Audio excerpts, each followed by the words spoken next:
नमस्कार। चलिए आज समय में पीछे चलते हैं, बहुत पीछे। एक ऐसी दुनिया में जो हजारों साल पहले कहीं खो गई थी। ये कहानी है हड़प्पा सभ्यता की। एक ऐसी दुनिया जिसके राज आज भी हमें सोचने पर मजबूर कर देते हैं। तो तैयार हैं सफर के लिए? तो हमारी कहानी की शुरुआत होती है पत्थर के इस छोटे से टुकड़े से। जरा गौर से देखिए इसे। इस पर एक जानवर बना है और ये कुछ अजीब से निशान। जानते हैं ये क्या है? ये एक ऐसी भाषा है, एक ऐसी लिपि जिसे पिछले 4000 सालों में कोई भी पढ़ नहीं पाया है। यही छोटी सी मोहर दुनिया की सबसे पुरानी और सबसे एडवांस्ड सभ्यताओं में से एक के रहस्यों का दरवाजा। तो आखिर इस मोहर में ऐसा क्या राज छिपा है? आइए सबसे पहले इसी पहेली को समझने की कोशिश करते हैं। देखते हैं कि कैसे ये एक छोटी सी चीज हमें एक पूरी की पूरी खोई हुई दुनिया की झलक दिखा सकती है। अब सोचिए जरा, अगर हम इनकी भाषा ही नहीं पढ़ सकते तो फिर इनके बारे में हमें पता कैसे चला? हम क्या जानते हैं इनके बारे में? जवाब छिपा है उन सुरागों में जो ये लोग अपने पीछे छोड़ गए हैं। जैसे कि यही मोहरें जो सिलखड़ी नाम के एक मुलायम पत्थर से बनती थीं, या फिर उनके मिट्टी के बर्तन, उनके खूबसूरत गहने और हाँ, उनके शहरों के खंडहर। हर एक चीज एक कहानी कहती है।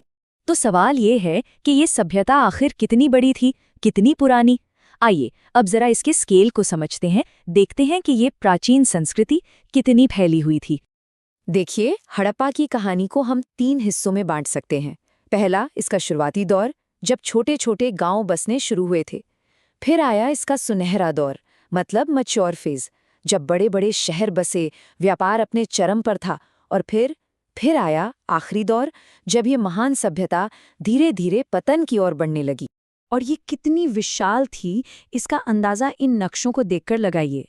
एक तरफ शुरुआती दौर की कुछ बिखरी हुई बस्तियां, और दूसरी तरफ जब ये सभ्यता अपनी पीक पर थी, आज के पाकिस्तान और भारत के एक बहुत बड़े हिस्से में फैली हुई थी।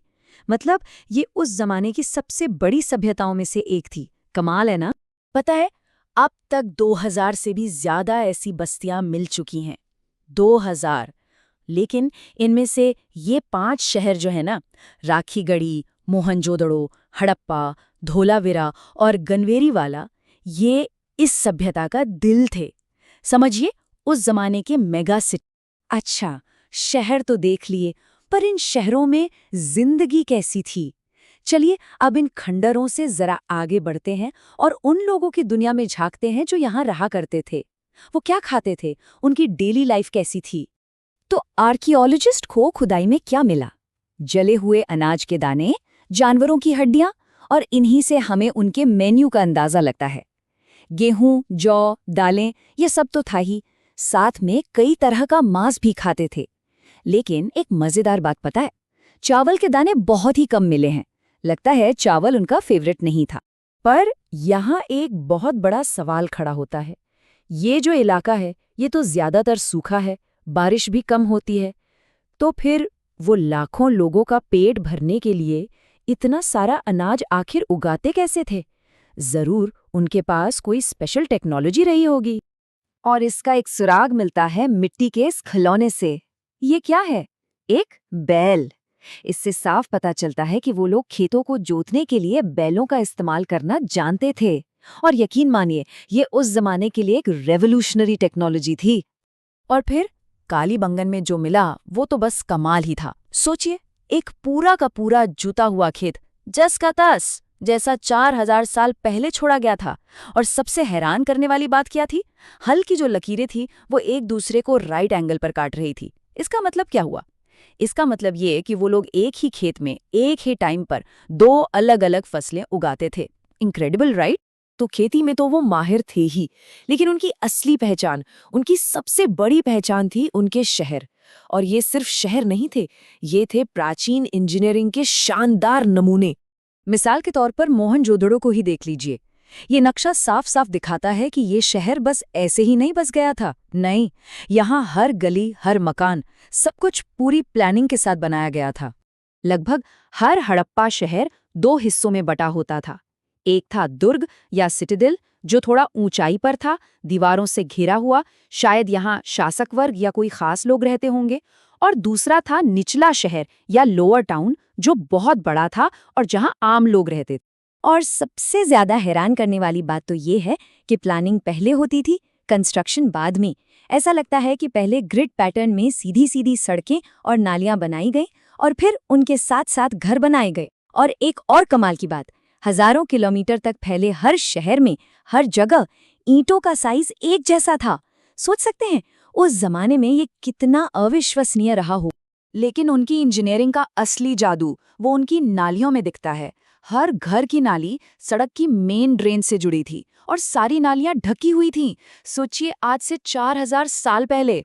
उस समय के एक बड़े आर्कियोलॉजिस्ट अर्नेस्ट मेके ने भी कहा था कि ये अब तक खोजी गई सबसे कंप्लीट, सबसे बेहतरीन प्राचीन ड्रेनेज सिस्टम है। और वो सिर्फ गंदा पानी निकालना ही नहीं जानते थे, बल्कि साफ पानी को बचाना भी जानते थे। वाटर मैनेजमेंट के एक्सपर्ट थे वो लोग। गुजरात के धोलावीरा में मिले ये बड़े बड़े जलाशय, ये रेजर्वॉयर्स, इस बात का सबूत है कि वो बारिश के पानी को जमा करने में कितने माहिर थे, ताकि सूखे के समय में भी पानी की कोई कमी ना हो। तो हमने इतना कुछ तो जान लिया, लेकिन कहानी घूम फिरकर हमें वापस वहीं ले आती है जहां से हमने शुरुआत की थी, एक अनसुलझी पहेली पर। चलिए एक बार फिर इस मोहर को देखते हैं। इतनी तरक्की, इतने सुनियोजित शहर, लेकिन इन निशानों का मतलब क्या है? ये आज भी एक बहुत बड़ा राज है। हम उनकी भाषा नहीं पढ़ सकते, हम उनकी लिखी कहानियां नहीं जान सकते। और इसीलिए हड़प्पा के लोगों के बारे में हम आज जो कुछ भी जानते हैं ना, वो सब इन खामोश चीजों की गवाही पर ही आधारित है।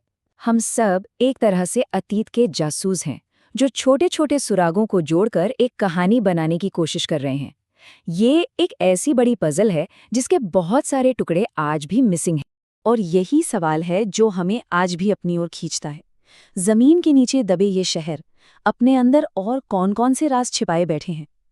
हर नई खुदाई हमें इस शानदार सभ्यता के थोड़ा और करीब ले जाती है।